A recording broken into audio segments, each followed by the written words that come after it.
Bienvenidos y bienvenidas a Esto no es un podcast NBA, el programa para aficionados de la liga que te hace odiarla un poquito más cada semana. Mi nombre es Sergio Rabinal y me acompaña con su fantástica y dulce voz Javier R. Rodríguez. ¿Qué te cuentas, Javi?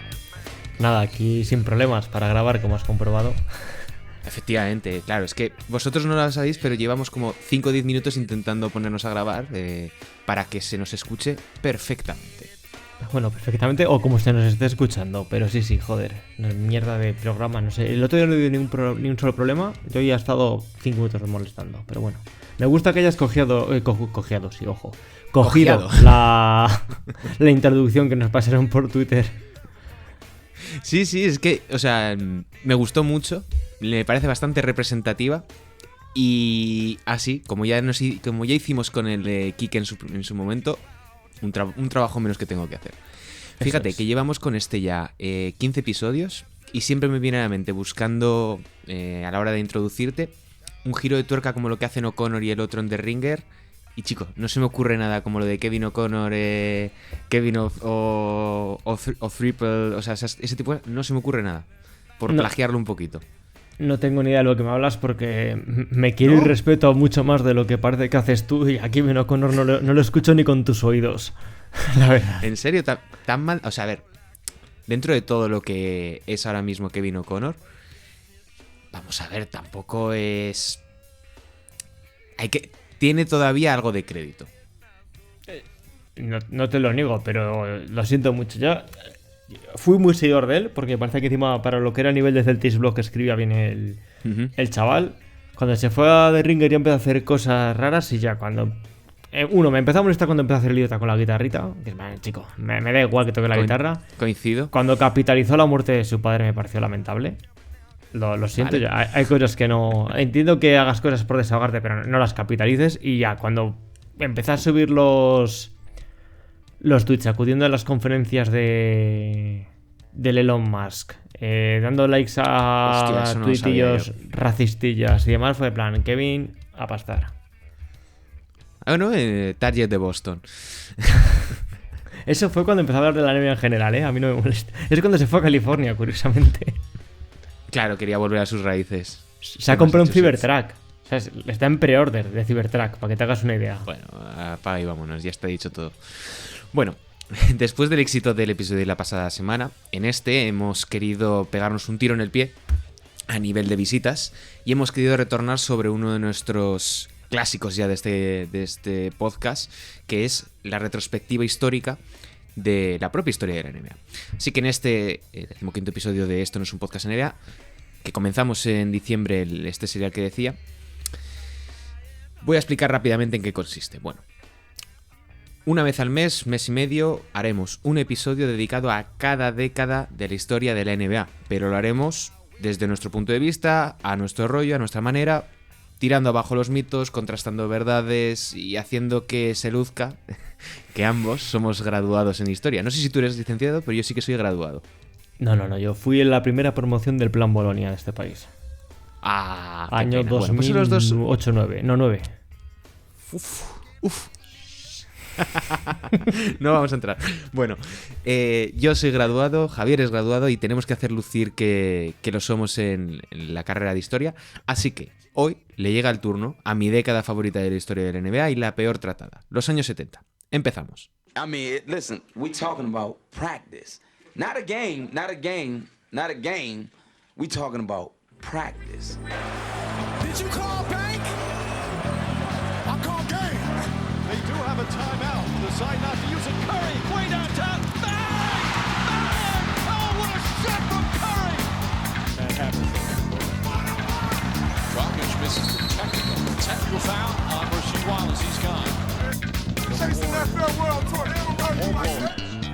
Is that a trick question? You tell me. They gave up Kwame Brown. Who cares? Rounders. Kwame Brown is gone. The organization and everyone else in Boston, you guys will have me back. I plan on re-signing here next year. ¡Oh! 1970 es la década de la crisis en Estados Unidos. Es el momento en el que el sistema surgido después de la Segunda Guerra Mundial se viene abajo. El paso de la sociedad industrial a la postindustrial, los primeros signos de carestía de los combustibles fósiles, la evidencia de que el capitalismo se contradice a sí mismo, la expansión de las drogas y un tipo de racismo más sofisticado fueron los ejes que vertebraron la década en el país norteamericano. La NBA no fue ajena a todo eso. Al adiós de Bill Russell le sucedió un particular Juego de Tronos donde nadie fue capaz de imponerse 2 temporadas seguidas. Y es que hubo que esperar hasta 1988 para que los Lakers rompiesen el maleficio. Lejos de la cancha, los problemas se amontonaban para la liga. Peleas con los jugadores, peleas en los despachos contra la ABA, peleas contra la televisión, contra los árbitros, contra los patrocinadores. Un periodo donde realmente el futuro de la NBA estuvo más que nunca en entredicho. En este 15º episodio de Esto no es un podcast NBA queremos rendir homenaje a los años 70, que como decía antes, son la época para mí más molona de la historia de NBA, si se me permite utilizar el término molar. Así que Javi, esto lo hemos hablado ya alguna vez entre nosotros, pero para ti, ¿qué te parece este periodo? ¿Qué te parece los años 70 en la historia de la NBA? No voy a utilizar la palabra molona porque tiene muchas cosas ahí extrañas, pero me parece la más interesante sin lugar a dudas. Lo primero porque ha hecho buena introducción, como obviamente no lo habíamos hablado antes, pero es justo una época de transiciones. Se acaba el verano del amor en el año 69 en Estados Unidos, que es pues todo movimiento hippie y todas estas putas mierdas que nos han vendido. Sí. Y llega una década curiosa de transición hasta el turbocapitalismo de Reagan. Y claro, tienes allí en plan que sí, guerra de Vietnam, que sí, muy claro. Tú tienes esto pasa siempre. Tienes una década en la que se avanza en cosas como derechos civiles, que lo hablamos con todo el tema de Bill Russell. Se avanza en tema de hecho, si no me equivoco, es ahí cuando se produce la segunda oleada feminista también en los años 60. Sí. Que toca los 70, en el 73. Toca recesión. Y claro, empiezas a ver, pues, tienes el país un poco girando hacia el turbocapitalismo que de nuevo confirmará Reagan, tienes la guerra de Vietnam, tienes, pues, antes ha habido lucha por los medios civiles, pues ahora toca, pues, un poquitín del otro lado. Y aparte, como bien comentas tú, es en el 73 cuando la crisis del petróleo también, ¿no? Sí, que se alarga en realidad mucho tiempo y depende del sitio, pero sí, en el 73 es cuando, digamos, empieza en Estados Unidos. Y la NBA, pues como elemento cultural transversal, pues se ve afectado por absolutamente todas estas cosas. Y además, pilla también en una época de cambio en el juego, que ya hablaremos las cuestiones, circunstancias y por qué sucede esto. Así que ya te digo, para mí es una época de la hostia, súper divertida de ver, aunque sí que tiene algún que otro pero.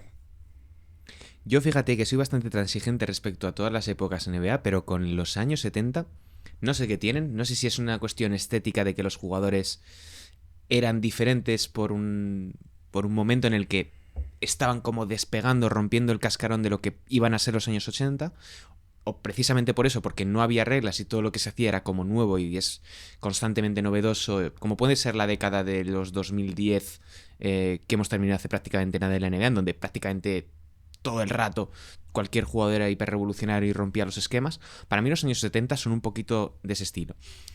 Pero no solo sobre la cancha, porque muchas de las cosas que se verán en los años 80 se ven en los años 70. Y aquí es difícil encontrar la barrera o la frontera entre lo que es la NBA y la ABA en ese sentido, porque la interrelación es total y es importante también por el hecho de los cambios que se producen en la NBA, sobre todo con la entrada de nuevos dueños, que era una de las grandes aspiraciones de Walter Kennedy, de expandir la NBA más allá de sus fronteras del este y conectar finalmente las dos partes de Estados Unidos. Y se empiezan a aplicar diferentes cuestiones. Aparecen nuevos ricos, como en el futuro será el Jerry Buss, pero también el anterior a Jerry Buss era también de ese estilo. Son nuevos ricos, entre comillas, gente que ha hecho su fortuna o bien a través de los pisos, a través de inversiones o a través de nuevas industrias. No son simplemente gente que viene de los lugares industriales como podían ser Detroit, Fort Wayne, etc. Para mí es un cambio fundamental que avanza lo que serán las siguientes épocas. Decías lo de transición. Para mí no me parece transición, a mí me parece de inicio de una nueva coyuntura o de un nuevo periodo. Sí, creo que son más o menos ambas cosas compatibles. Ya en el 68 es cuando firman a este rookie que le dan, no me acuerdo el nombre, que luego jugó en los Knicks.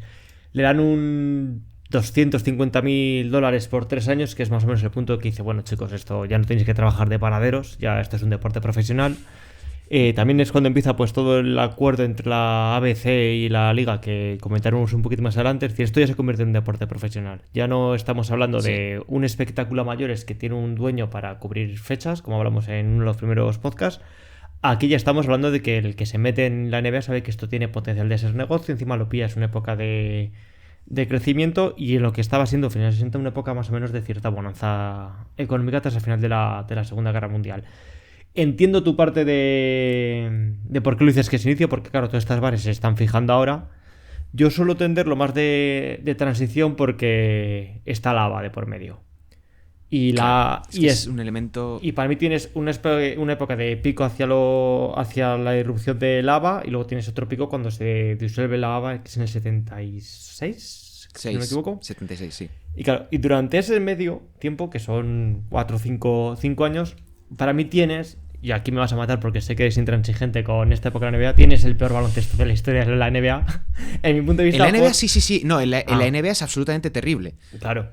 Pero porque yo englobo ABA y NBA porque es que es imposible disociarlos. Sí, porque yo justamente te iba a comentar que es por una cuestión una cuestión fundamental, que es que de repente tienes entre ambas ligas 28 equipos, con lo cual tienes todo el talento mucho más diluido, porque no es como ahora que tienes 30, pero tienes todos los jugadores de Europa, jugadores de Sudamérica, jugadores de Estados Unidos que llegan muchos más y más formados, y de repente te planificas con que tienes el talento mucho más diluido. Los árbitros, los mejores, están pirados para lava. En lo que es, yo que soy más perspectiva NBA, es la peor época en cuanto a juegos, seguramente solo igualada por los finales de los años 90. Sí, totalmente. O sea, yo iba más, y te compro el tema de la transición por una cuestión importante. A principios de los años 70, no sé si ya es por una cuestión de influencia de la ABA o por la propia evolución del juego, empiezan a pasarse por alto ciertas cuestiones de reglas, lo cual favorece que el juego sea más vistoso.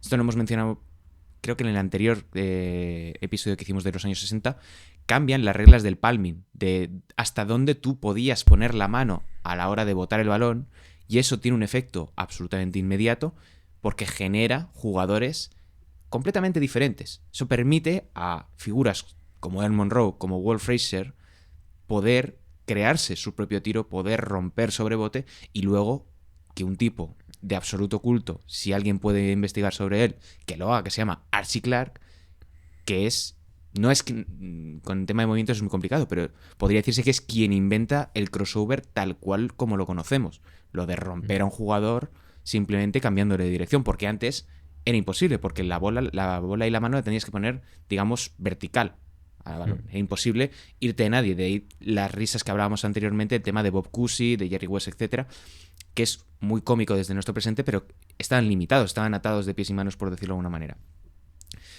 Y esto lleva a que se produce un cambio, a mi modo de ver, en la hegemonía del juego, desde que el centro de atención son los pivots, a que progresivamente la atención pasa a los aleros y a los bases, a los guards, de modo que el baloncesto pasa de ser una auténtica batalla, que se verá en otras épocas, a ser bonito de ver, a que la transición, a que el juego por encima del aro, a que el tiro en suspensión sean fundamentales. Los pivots siguen siendo importantes, pero ahora tienes figuras diferenciales como puede ser John Havlicek.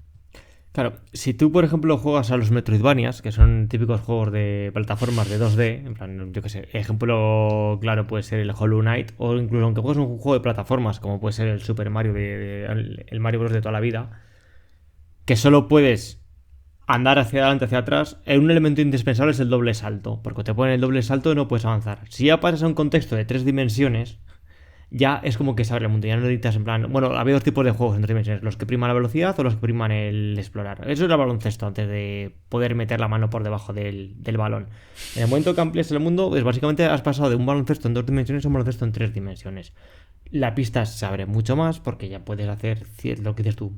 Haces el crossover, puedes hacer ciertos pases en los que antes prácticamente casi no tenías ni acceso en movimiento, y los aleros, y lo que dices tú, los pivots, es literalmente, no es que se les pase por encima, es que quedan muertos, quedan aislados, empiezan a ser palmeras plantificadas como en el centro del acceso. De ahí nace, que ya hablamos también esto en su día, que es lógico que sea en esta época cuando nace el small ball tal como lo conocemos a día de hoy. Y por eso precisamente me parece una época tan brillante, tan llena de matices, que en realidad, a poco que te detengas a analizarla, a investigarla, a leer sobre ella, quedas completamente prendado, porque es una época donde hay una enorme cantidad de experimentación. Y de nuevo, vuelvo a meter la ABA dentro del general de la NBA, porque mamaban uno del otro y insisto, es muy, muy difícil disociarlos. Comentabas el tema de los pivots. A día de hoy, en ese momento, de no existir un tipo llamado Kareem Abdul-Jabbar y que los 2-3 últimos años de Wilt Chamberlain, los pivots de la década de los años 70 son interiores muy básicos. Es decir, son más enforcers, son más jugadores destinados a capturar rebote, anotar en la pintura y poco más, que lo que se había visto de ellos en los años 60 y evidentemente en los años 50. Tienes jugadores como Nate Thurmond, tienes jugadores como Elvin Hayes, que son, o Bob Lanier, que se pegan debajo del aro, pero al mismo tiempo te aparecen interiores hipermóviles que hacen desarrollar la posición de 4, como pueden ser Spencer Haywood o el de los Knicks, que ahora mismo se me acaba de ir el nombre, que eran fundamentales y que transforman en gran medida la manera en la que tenemos de entender el juego. Incluso interiores, decías antes del tema del small ball. Dave Cowens es el mejor ejemplo de un pivot que en épocas anteriores no hubiera tenido sentido, porque era pequeño, no era fuerte, pero tenía la capacidad como para poder encadenar jugadas y que el sistema alrededor suyo tuviese sentido. No, sí, Cowens es un jugador que literalmente 10 años antes habría estado comiéndose los mocos en Syracuse. No, desde luego no habría ganado lo que lo ganó en los 70. Y luego también, es que esto que has comentado tú me parece muy interesante, porque cuando ves cualquier documental que toque, aunque sea de rebote esta década, siempre te hablan en plan de cuando baja la asistencia a los estadios, todas estas cosas, te habla el problema de que el baloncesto se volvió muy negro. Pero no te lo dicen desde un punto de vista de números, te lo dicen desde un punto de vista de juego. No, es que se volvió egoísta, ya no era el deporte de caballeros, pasándose el balón, tal cual. Y sí, jamás, que no estaba Bob Cousy. Exacto. Y jamás abordan la problemática de cómo cambia el juego. Que igual el juego está cambiando por sí por una serie de normas, de cambios que se implementan, de la competición entre la ABA y la NBA, quién apuesta más por el deporte, entre comillas, quién apuesta más por el espectáculo, y es una cuestión que jamás aborda y que me molesta un huevo, porque sueltan eso, dices, no, es que de repente tenías los All Black Knicks, o tenías no sé qué, dices, vale, sí, perfecto, pero aparte hay cosas que afectan más al juego que el que este señor se haya criado en un parque jugando, o que no haya ido al instituto de Richmond a aprender a jugar al baloncesto. Es decir, vamos a darle un par de vueltas al tema de la profundidad, porque nos quedamos muy superficial arriba a veces.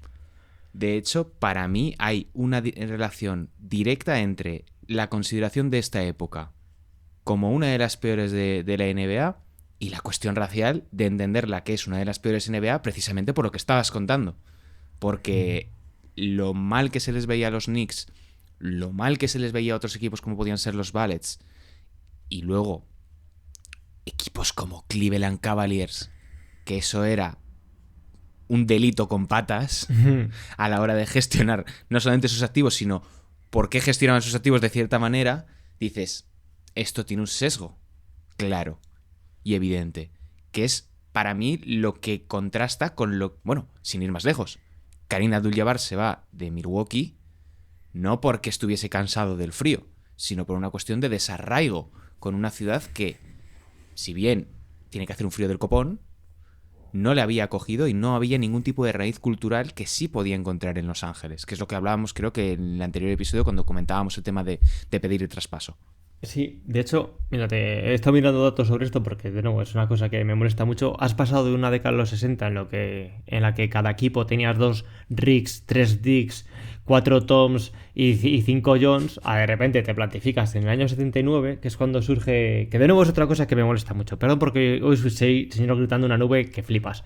Siempre que ves no como en el resto de episodios. Sí, que soy un mar de calma. No, pero siempre que hablan de esto, utilizan el ejemplo de los All Black Knicks y te sacan la portada del New York Times mostrando su editorial hablando sobre el equipo. Me puse a leer el editorial hace ya tiempo, que de hecho lo he recuperado para el podcast, y es un editorial que, a pesar de la foto, que son evidentemente el quinteto de los Knicks, y evidentemente son negros, El editorial está hablando totalmente en contra. Decía que en el mismo artículo dice, pronto toda plantilla de los Knicks será negra. A día de hoy, 1969, los jugadores blancos solo están chupando banquillo. Esto está provocando que algunos aficionados, la mayoría, no acuden al Garden. Y es normal. La raza, como la religión y el sexo, inspira una toma de conciencia en prácticamente todo el mundo cada vez que se produce un cambio. Vale. Buen análisis. Buen análisis del New York Times. Muy buen análisis. Posteriormente el hombre pasa a desarrollar, que es lo interesante, que dice que el problema no es que haya bajado la asistencia al Madison Square Garden porque los jugadores sean negros. Han bajado porque los jugadores son malos. Porque... Sorpresa. Claro, de repente tú dices, vale, es que los Knicks en los ejercicios eran blancos, tal. Bueno, pero ganaban, que era lo importante. La cuestión es que dejarlo de ganar y, claro, los referentes que tienes encima son afroamericanos y a ti eso te coge y te molesta, pues porque te amas Tom Petty y vos estás al Partido Conservador de Pensilvania, pues mira, me parece estupendamente bien. Pero ya por reflejar los datos, lo estuvimos mirando y es de los 273 jugadores que habían 22 equipos, los 22 equipos, 198 eran negros, es decir, un 73%. De los 110 titulares, lo eran 89. Casi la totalidad, estamos hablando. Claro, es un 76%. Pero es que de los que llegaron ese año al draft del college universitario, de las 11 primeras selecciones, 11 eran afroamericanos y de los 22 primeros lo eran 18. Es decir, sí, evidentemente, claro, la liga de repente era en su mayoría afroamericana. Atribuir esto, o atribuir a esta única razón que haya bajado la asistencia a los campos, cuando en televisión están en mínimos históricos porque les están haciendo el bacalao sí, por dos lados, que luego lo explicaremos. La liga está completamente diluida porque ahora tienes dos ligas. No es que solo la gente, si te gusta el básquet, ahora tienes la NBA y punto. No, de aquí ya tenías dos ligas. Y luego encima, el nivel del juego, tanto por árbitros como por reglas, como por dilución de los jugadores entre las dos competiciones, está bajando. Igual, atribuirlo todo a que el juego es demasiado negro es ser un puto racista. Y simplemente por añadir un punto más sobre esto, la época de los años 70 en nivel de college universitario es bastante buena. Tiene mucho impacto, precisamente porque ya se termina de asentar la idea de la Final Four, la idea del campeonato universitario.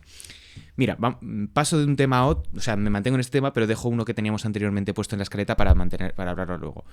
Y es los problemas para vender el muñeco. Los problemas para vender la NBA a la gente, a lo que siempre hablamos, que es lo que entendió también David Stern en su momento. Hay que vender el muñeco, del color que sea, a un señor que se llama John Smith y que vive en Montana. Y esa es la clave. Pero claro, en los años 70, hablar de vender el muñeco en televisión no es lo mismo que en los años 80, porque no existe, el cable existe, pero es tan minoritario como hablar de plataformas de streaming en 2014. No se podía plantear. Tienes una situación en la que Bill Russell se acaba de retirar, Kareem Abdul-Jabbar es de todo menos una estrella en términos de lo que consideramos una estrella, es un jugador como la Copa Ampino, es el si no me equivoco es el máximo anotador histórico de la década de los años 70, pero, por lo que sea, no le entra a John Smith de Montana identificarse con un Kareem Abdul-Jabbar que la prensa lo trata como este niño mimado. Porque esto es real, o sea, invito de verdad a cualquiera que se ponga a mirar los archivos de este niño mimado que ahora se hace llamar Kareem Abdul-Jabbar, que antes era Lew Alcindor, dice que no le tratan bien en Milwaukee, que se quiere ir. Esa es un poco la imagen que proyecta. ¿Qué tienes después de Kareem Abdul-Jabbar en la NBA? Jerry West, 300 millones de años.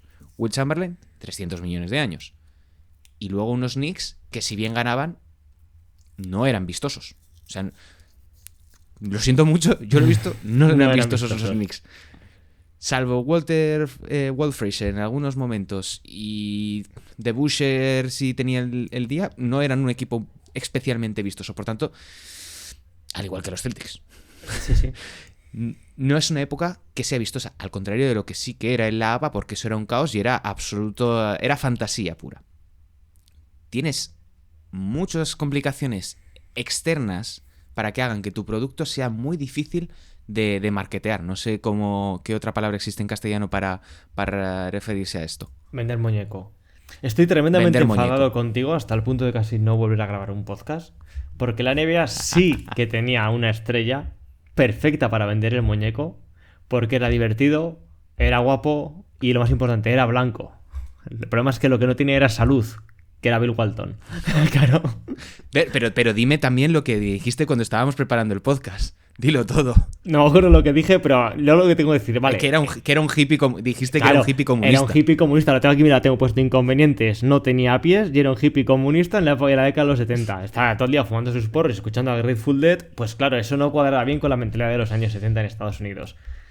Y yo creo, y este es uno de estos ISIS que tengo guardados en la NBA, que si Bill Walton se mantiene entero y sereno durante toda la década de los 70, si ese pie no se le hace mierda, no estaríamos hablando de tanta crisis o no emplearíamos tanto este término al hablar de esta década, porque era muy buen muñeco que vender. Luego analizaremos que no se iba a vender nada porque no les dejaban, pero si Walton se mantiene sano durante los años 70, tiene el inconveniente también del que el mercado no es demasiado grande, pero de nuevo, blanco, simpático, majete, Californiano. Es Tenía el todo. gran...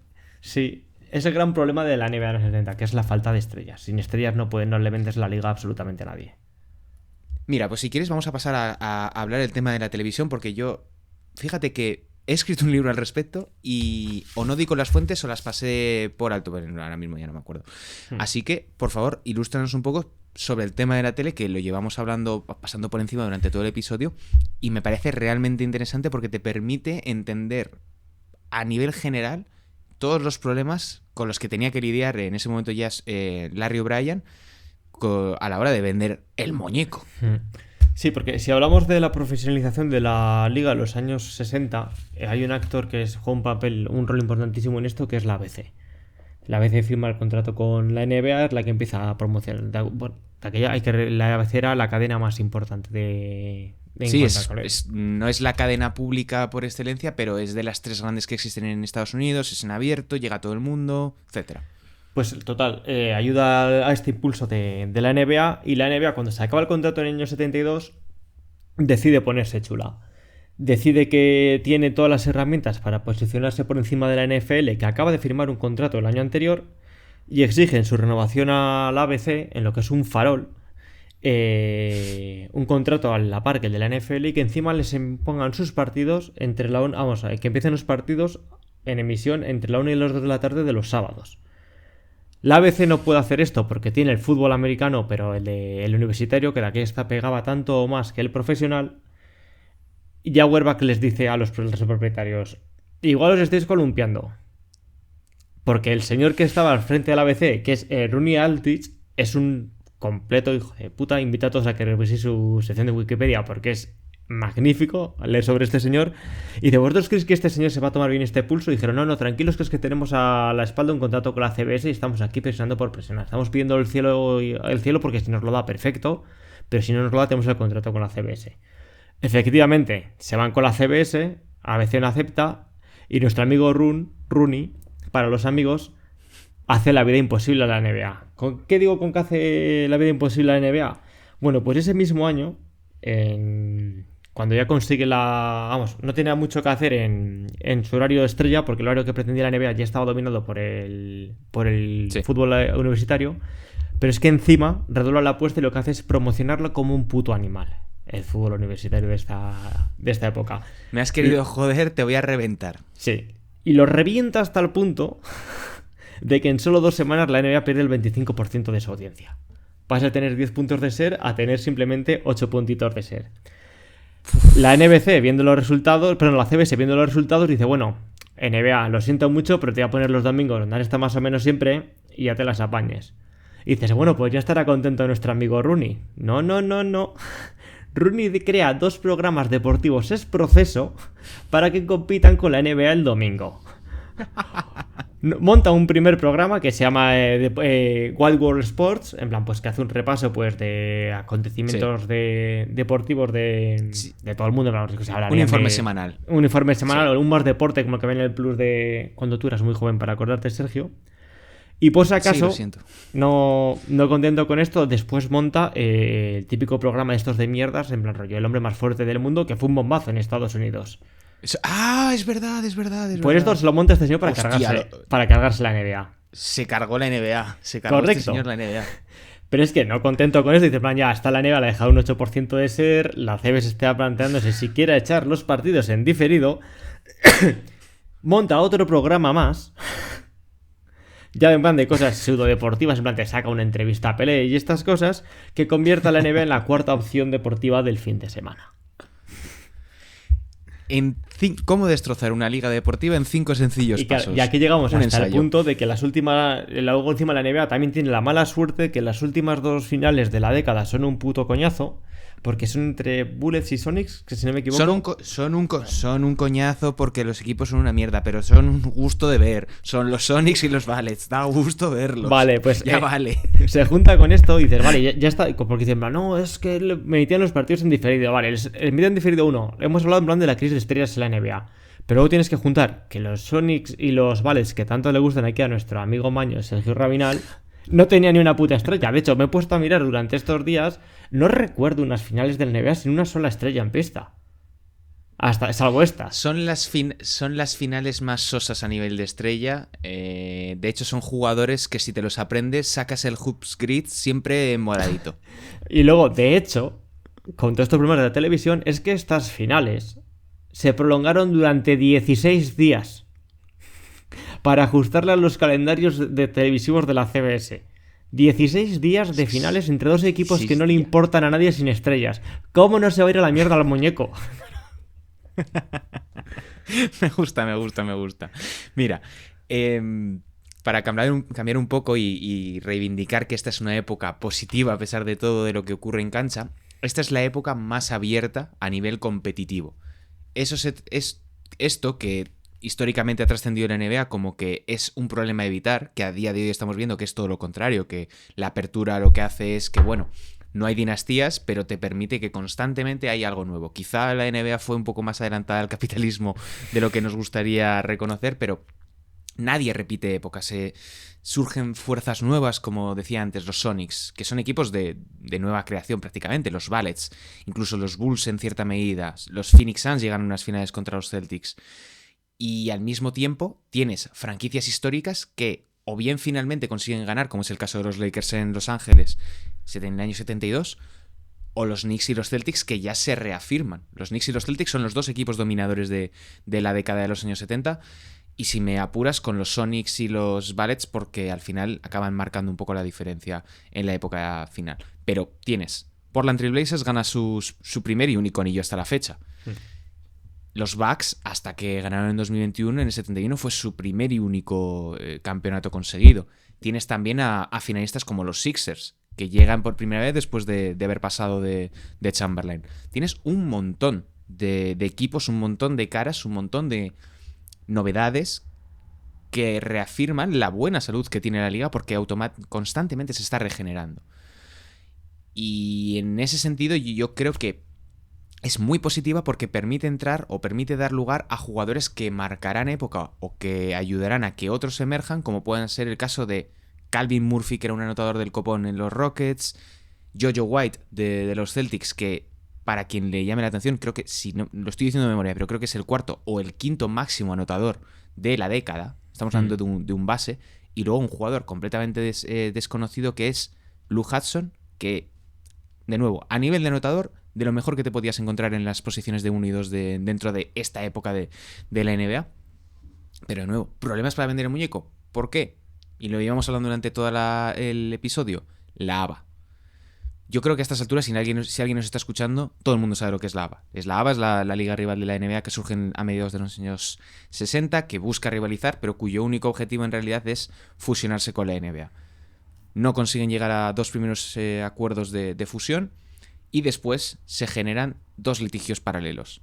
La ABA demanda a la NBA y el sindicato de jugadores demanda a la NBA por impedirles a los jugadores poder ejercer su derecho libre a trabajar allá donde quieran. Que este es el mítico caso de Oscar Robertson. A pesar de que fuese realmente en muchas ocasiones Rick Barry quien más hiciese, quien más estuviese haciendo las cosas, pero quien puso la cara y puso el cuerpo fue Oscar Robertson. Hay un libro muy interesante al respecto de esto. No voy a hacer más promo. ¿Cómo se llama el libro? ¿Cómo se llama el libro? Creo que se llama Dios, Patria, Rey, la NBA segundo David Stern. Algo eso me suena así. Que no he recibido más que 4 duros por haberlo hecho, pero está realmente bien escrito. Y Ya, para que no lo digas tú, ya lo digo yo. Sí, está bien escrito de cojones, la verdad. está. Otra cosa no, bien escrito puede estar. Luego puede ser mejor o peor, pero bien escrito está. Y, hombre, Bueno, lo que las iba. fuentes no me puse a comprobarlas si decías burradas, pero bien escrito Hostia, tiene, lo digo de memoria, pero son creo que 400 citas o algo así. Bueno, al caso, la ABA es todo lo que la NBA no puede ser. La ABA es molona, es guay, hace cosas nuevas prácticamente cada semana, tiene historias para aburrir, pero ¿qué pasa? Que es como nosotros, que no tiene un puto duro. La ABA es la Kings League, pero financiada por criptomonedas. Es que- Hostia, además es que los contratos eran un auténtico pufo. No sé si te acuerdas tú cómo eran. No me acuerdo. Bueno. Vas a 10 días. Sí. No, mucho peor. Tú firmas un contrato, vamos a poner, de $1 millón, ¿vale? Ay, pero Pero- garantizados estaban 50.000, una cosa así, ¿no? Claro, garantizados estaban 50.000, pero tú lo ibas a cobrar como a 30 años vista. Claro, tú firmas 1 millón, pero claro, lo que pasaba es que ese equipo desaparecía y tú te quedabas sin cobrar el millón que habías firmado. Ay, es que justo lo estuve viendo esta semana con el que firmó contrato, si no me equivoco, a 30 años. Si se fue el equipo a la mierda en 2 y estuvo casi de juicio, sí, para al final no ver un duro. Pero sí, te digo, era la Kings League con criptomonedas. Tenía una cosa mejor que la NBA, que esto lo hemos tocado un poco antes por encima, y es que el ABA, como tenía este dinero invisible, se llevó a los mejores árbitros de la NBA. Con lo cual, ellos tenían un juego de chinos, entre comillas, muy bien arbitrado, mientras la NBA encima tenía que estar paliando las consecuencias de tener un juego aburrido y encima con inútiles al silbato. Para el que le suene, pues... Si quieres ver cuál es la experiencia, Que se vaya el capítulo. esta noche a la 1 de la mañana la puedes ver un partido de la NBA de los 70 si quieres. Y sí, a ver, es interesante, porque también hablamos que en su día, cuando se montan los equipos de baloncesto para llenar pabellones, tal cual, el referente eran los Globetrotters. Pegan ese bajón los Globetrotters y claro, este sentido del baloncesto como espectáculo circense, que no es como tal la ABA, pero sí que ese espíritu como que se pierde. Porque te llegas a los 60, tienes a los Celtics con 2 señores aburridísimos ganando anillos tras anillos y la gente dice en plan, me gusta el baloncesto, Pues muy pero esto para estar aquí 2 horas y consumir cerveza no me da. Prefiero irme al béisbol 4 horas, que me cuesta lo mismo la entrada y encima estoy al solecito. Y la ABA sí que recoge muy bien este espíritu de diversión, encima se hace con el mejor jugador de la universitario de la época, sin contar a Abdul Jabbar, evidentemente, que es Dr. J. Pues dices, tienes ahí todos los ingredientes perfectos para que eso mole. Te falta el fundamental, que es organización y dinero. Es que a tema de organización y a tema de dinero, eso es un sin Dios. Pero si solamente nos centramos en lo que ocurría en el rectángulo, es espectacular. Porque incluso en la primera época, la primer lustro de los años 70, tienes a Rick Barry, que podría ser uno de los 5 mejores jugadores de la NBA. Es como si ahora mañana, no sé, vamos a decir que... James Harden. Te iba a decir Luka Doncic. Sí. Luka Doncic se nos va a la G-League y la G-League no es la afiliada de la NBA. Claro, pasas de tener prácticamente nada a tener un jugadorazo. John Havlicek estuvo a punto de irse a la ABA. Otros tantos... Luego habrá que ver si era una cuestión de verdad o simplemente le estaba tirando un órdago a los Celtics para que le renovasen por más dinero. Pero ahí está. Hay jugadores que cambian una liga por otra porque o bien tienen más dinero, o bien tienen mejores condiciones, o bien es mejor a nivel competitivo. La ABA, lo que sí que tenía positivo respecto a la NBA, y esta es la razón por la que consiguen tantos buenos jugadores, es que no tenía restricción de edad, cosa que sí tenía la NBA. Caso de Spencer Haywood, que es el que permite, que hablábamos anterior en otros episodios, permite que jugadores que no hayan terminado el ciclo universitario puedan entrar a competir. Esto da lugar a que jugadores de segundo o de primer año, freshmans y sophomores de la NCAA, puedan pasar a ser profesionales. Caso de Julius Erving, George Erving, si no me equivoco, Artis Gilmore. Son jugadores... y luego un jugador absolutamente tremendo y devastador que era Moses Malone. Porque Moses Malone podría ser considerado uno de los jugadores más dominantes de la historia de la NBA, cuyo bajón de rendimiento después de tocar techo es radical. O sea, porque en el momento en el que los Sixers En el momento en el que los Sixers ganan el anillo en el 83, se desploma. Pero es que el periodo entre el 77 y el 83 es brutal de Moses Malone. O sea, les mete a los Rockets en unas finales contra los Celtics,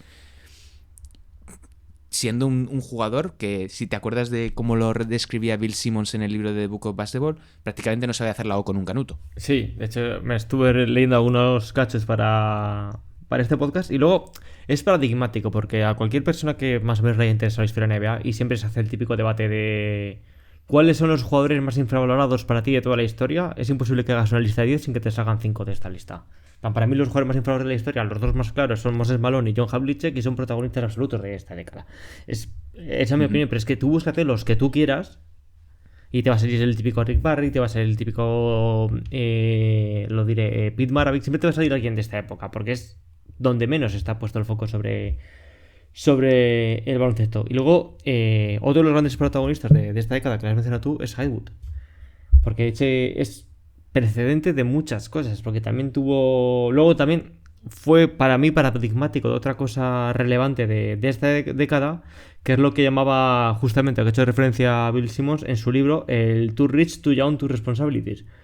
Que es que te juntas de repente con muy joven, con mucho dinero por primera vez en un jugador de baloncesto y con muchas responsabilidades porque en muchos casos estás carrileando tú solo a una franquicia a tus espaldas. Esa mezcla es demoledora. Y si lo juntas con el que será el tema estrella del siguiente podcast de las décadas, que es la cocaína, tienes un cóctel perfecto para claro, no la cocaína como la entendemos ahora, la cocaína sin entender que es mala. Claro. Es que es el tema de... Joder, volvemos a uno de estos clásicos, la cocaína. Uno de los problemas era que estaba no ya normalizada. O sea, tú decías que era buena. O sea, yo he llegado a leer testimonios de esa época de gente que trabajaba en televisión, en retransmisiones, de que los jefes entraban en la sala de regidores y de controlar todo y le soltaban una bolsa. Y decían, venga, a funcionar otras 12 horas. Sí, juro, me parece una referencia excelente porque la hacía Bill Simmons en su famoso libro. Y es, si no entiendes lo que era la cocaína de los 70, ponte la película de Boogie Nights. Porque es eso, ahora después de 20 o 30 años de campañas del gobierno diciéndote que son malas y 50 años de ejemplos de qué es lo que te pasa cuando tienes una drogadicción, entiendes que eso no es malo. Pero de aquí solo tenías la parte buena, todavía no habían llegado al otro lado del precipicio. Se están subiendo a la colina y no han visto lo que hay al otro lado de la colina. Pero era maravilloso. De hecho, una de mis frases favoritas, de una de las personas menos favoritas, era de Andy Warhol de la cocaína es la manera que tiene Dios de decirte que estás ganando demasiado dinero. Y en esta época Segunda la NBA... vez que lo dices en este podcast. Digo, y en esta época... Ya lo dije, joder, es que... Sí, ya lo dijiste. Ya, lo siento a la audiencia. Pues, de nuevo, esta es la época de la NBA en la que hay por primera vez ya gente ganando demasiado dinero. Ya es un punto en el que se pasa de ser deportista en términos clásicos a ser ya un completo profesional a nivel de celebrity. Ya los medios de comunicación, sobre todo en los casos de Los Ángeles y Nueva York, están mucho más claro que se convierten en estrellas mediáticas. Hablábamos de Kareem Abdul-Jabbar, también en cierta medida era una estrella mediática en sus términos. Julius Erving lo era. Walt Frazier, que lo vuelvo a decir, por favor, meteos en Google, buscad a este señor, investigad muy poquito porque os vais a dar cuenta de la trascendencia que tenía dentro de un contexto en el que ser una estrella deportiva, de no ser que fueses Mohamed Ali o George Foreman, no era de esta época, es posterior, ¿no? Pero, bueno, no, sí, que digo.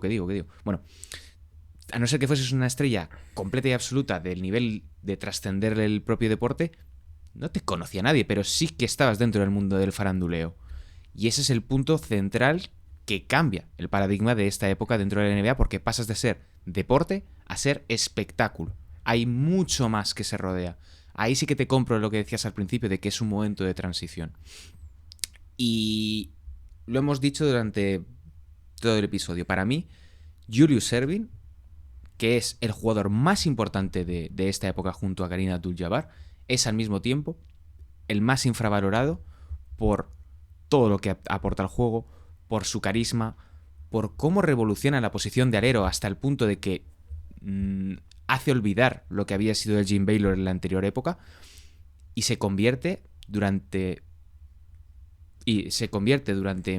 un periodo muy concreto al jugador más dominante sobre la cancha con los New York Nets, que los lleva a 2 campeonatos prácticamente seguidos en la ABA. No, sí, y luego retoma esto, porque retoma un poco lo que estás diciendo para ya luego volver a Dr. J. Es que para los jugadores es época de transición, porque hasta ahora, en este momento en la sociedad, las estrellas, los famosos, lo que entendemos ahora como un famoso, eran las estrellas de Hollywood y 4 o 5 cantantes y 4 cosas por el estilo. No era hasta esta década cuando el deportista empieza a pertenecer también a ese mundo con todo lo que ello trae. Y quizás la primera estrella que tiene ultramediática o mediática en la NBA es también él, es Dr. J. Porque de hecho luego miras tú todos los testimonios de los años siguientes, de los 80, cuando te habla Jordan de quién era su ejemplo, claro. Siempre sale, cuando te sale el típico jugador de turno, incluso el propio Magic Johnson era el que tenía como referente, aunque ni siquiera compartiesen entre comillas posición, porque luego sí que se parecía más de lo que quieren dar a entender. Sí. Y es referente porque es el que porque de nuevo Jabbar no iba a ser jamás una estrella de absolutamente nada, ni de la comunidad. Volvemos sobre lo mismo, reproducible, juego que sea trasladable a personas normales. Y tú quizás no puedes nunca sentirte identificado con el alien de 2,14 m, pero con este que tiene su aja al moverse, que tiene que está con la sonrisa, que la machaca, que baja, que tal cual, sí puedes identificarte. Y encima se cumple lo que no estaba cumpliendo nunca hasta este momento, porque esto sí que hay que hablarlo. Todo lo que comentábamos del racismo intrínseco, del baloncesto afroamericano, tal cual, el principal argumento que tenían siempre los blancos para defenderlo es que ese baloncesto no gana campeonatos. Lo que gana es la seriedad de los Celtics, lo que gana es la seriedad de no sé qué, lo que gana es el baloncesto ordenado y tal cual. Hasta que llega Dr. J y dice, mira, yo tengo espectáculo y tengo victorias. Que es una cosa que se le atribuye mucho a Magic Johnson, en plan de, bueno, es que Magic Johnson fue el primero que jugaba el baloncesto divertido tal cual y ganaba. Y una polla como una olla. Antes hay un señor, que es el que cambia este paradigma, que dice, no, se puede jugar, como decir vosotros que jugamos los afroamericanos, de disfrutar del espectáculo, hacerlo bonito, hacerlo innecesario, pero ganar también. Qué bonito te ha quedado. Buah, qué bonito. Y sin prepararlo nada, pum, pum. Buah. Sí, Mira, ya vamos a entrar en el último bloque, que viene un poquito de la mano. Decía antes que la ABA y el sindicato de jugadores entran en una guerra frontal contra la NBA por la cuestión de el libre albedrío de los jugadores, el poder cambiar de una liga a otra y poder bueno, en definitiva, que se acabase el esclavismo de cierta, entre comillas, que existía, para liberalizar el mercado. Mejoras salariales, derechos para los jugadores, etc. Esto culmina en el año 76, que es ya entrando en la segunda parte, en el segundo lustro de la década, pero que en realidad esa segunda parte de la década de los años 70 vive total y absolutamente de lo hecho por la ABA. Y esto lo ha explicado muchas veces Gonzalo Vázquez, no sé si en artículos, en libros o donde sea, que todo lo que se genera a partir del año 76 mama directamente de lo hecho por la liga rival durante ese periodo previo. Toda la influencia cultural, toda la influencia en el juego, son dos modelos que coinciden, que chocan, y que el primer ejemplo se da en las finales del 76, que son los Blazers de Bill Walton y los Sixers de Julius Erving, que tienen también, si no me equivoco, 2 o 3 jugadores de la ABA. O sea, tienes ahí esa convergencia de dos estilos que al final se acaba imponiendo Bill Walton porque es un jugador tremendo, pero que refleja muy bien lo difícil de analizar que es esta época y al mismo tiempo lo rica que es. Y sobre todo, lo interesante que va a ser para entender la siguiente época de nuestra NBA actual, porque yo creo que hay muchas cosas en común que se pueden aplicarse, en plan, porque estás en plena época de transición, hemos hablado antes del talento diluido. Con el nuevo CBA que explicamos de tiempo, ahora estamos viendo que las estrellas ya no pueden acumular los equipos, no pueden acumular 2, 3 estrellas. Están viendo esa. Encima se va a intentar ampliar el número de equipos de la NBA, con lo cual estamos yendo hacia allí, en pleno contexto de crisis económica, como pasó también en la década de los 70. Perdón. Y luego encima, al final de un contrato televisivo que de aquí era el mejor que había visto la liga en su momento, que también estamos en una época... Y que la NBA puede estar jugándose un órdago. Correcto. Con lo cual, te digo, refuerza el estudio de la década de los 70, porque yo, cuanto más hemos ahondado en el tema para este episodio, me digo, estamos exactamente igual. No sé qué será el siguiente Larry y el siguiente Magic, pero aquí hay muchas similitudes. Y luego sí, en plan, de lo que debemos a la ABA, ya, de hecho lo abordamos ya en el podcast de los 60, todo el tema de de los contratos de 10 días, el tema de la G-League, todo eso es herencia directa de esta época. Sí, y también este final de década nos permite introducir a una figura que será vital. Ya no sé si es más vital, fíjate, en los años 80, en los 90 o en los 2000. Es una buena pregunta que te dejo ahí. David Stern, porque a pesar de que nominativamente él no formaba parte de la NBA hasta el año 78, 77, no estoy seguro ahora mismo, él forma parte de todos estos litigios. Es el encargado de la batalla contra Spencer Haywood, contra Oscar Robertson, contra Lava. O sea, todo eso es obra y arte de David Stern, que será el protagonista central quizá del siguiente episodio. Todo lo que tiene que ver con esta segunda mitad de la década guarda una estrecha relación con lo que hace este señor. A nivel, de nuevo, de vender el muñeco, de asentar el muñeco, de colocar a los mejores en la mejor situación posible y sobre todo de estabilizar una liga que cierra la década de los años 70 en muchísima mejor salud de lo que podría esperarse en el año 70, en el año 71, cuando ya no tienes a Bill Russell, se te va a ir en 2 días Will Chamberlain y no termina de despegar Kareem Abdul-Jabbar. Es que para que un campo te dé una buena cosecha, primero tienes que ararlo. Y el campo sí, cuando lo aras, queda hecho una puta mierda, lleno de surcos y no puedes ni meter los pies, pero luego es la única manera de sembrar algo. Y mira, lo hemos hablado antes. Cuando hablábamos del contrato televisivo, esto genera 2 cosas. La primera es que la NBA tenga que salir sí o sí del contrato que tiene hasta el momento, con lo cual va a acabar firmando por una cadena que apuesta, aunque solo sea algo de ellos, por obra y gracia de David Stern. Antes, cuando comentamos las disputas televisivas, una cosa que he pasado por alto, básicamente porque es imbécil, es que una de las herramientas que utilizó la ABC para meter presión fue darle mucha importancia al baloncesto universitario también, no solo al fútbol. ¿Por qué esto es importante? Bueno, pues porque justo a finales de la década te están llegando 2 putos monstruos, como son Magic Johnson y Larry Bird, que ya te van a llegar a la NBA como putas estrellas. No te van a llegar como buenos jugadores, te van a llegar los dos con un estatus como con el que llegó Karim, solo que encima con 50 millones de narrativas que ya sabemos todos y que no vamos a andar en ellas. Luego tienes, como has tenido todo el jaleo con Lava y con la NBA, y hemos tenido pues este talento diluido, como Lava era un desastre económico, y se juntan las 2 ligas, quizás es la primera vez en la historia de la liga que hay una expansión y se quedan cortos en la expansión, porque los equipos sobreviven 4, con lo cual otro de los problemas que tienes en la década de los 70 que no vas a tener ahora es que de paso el talento de estar diluido a estar mucho más concentrado, y vas a tener desastres como la conferencia que te va a dar años y años de gloria en los 80. Y es también gracias a que por todo el desastre económico y esta fusión se va a concentrar mucho más el talento. Y luego, lo último y no menos importante, que es David Stern. Ha entendido perfectamente qué es lo que se ha hecho mal en la década anterior, va a aprovechar la renovación de contrato para decir, mira, yo quiero que me imitas, que me pongas en cartelera, hazlo con todos tus medios y vamos a decir. Es decir, los 80 sí, resucitaron la NBA, son el muñeco que entendemos ahora, pero todo el cultivo para que esto sea posible son las cosas buenas y las cosas malas que han pasado en la década anterior. Qué bien lo has iniciado, qué bien lo has cerrado, ¿eh? Nadie diría que lo has ido improvisando un poquito poco a poco, ¿eh? ¿Cómo vamos mejorando como podcasters, eh? Ya, después estamos de 10 ya para que años... nos llamen de una cadena de radio. Joder, imagínate esto sonando no, pero... en Radio Marca cuando está tu padre yendo con el vasín de leche a la cama. Uf, qué maravilla. Hostia, qué imagen. Bueno, yo creo que con este... Creo que es el broche perfecto que podemos poner al cierre del episodio, porque al fin y al cabo hemos hecho un barrido general de los mitos, las leyendas, las verdades de una década que está a medio camino entre la transición y el inicio de algo nuevo, que se ponen las bases y lo que decía, se hará para después que crezca bien toda la cosecha.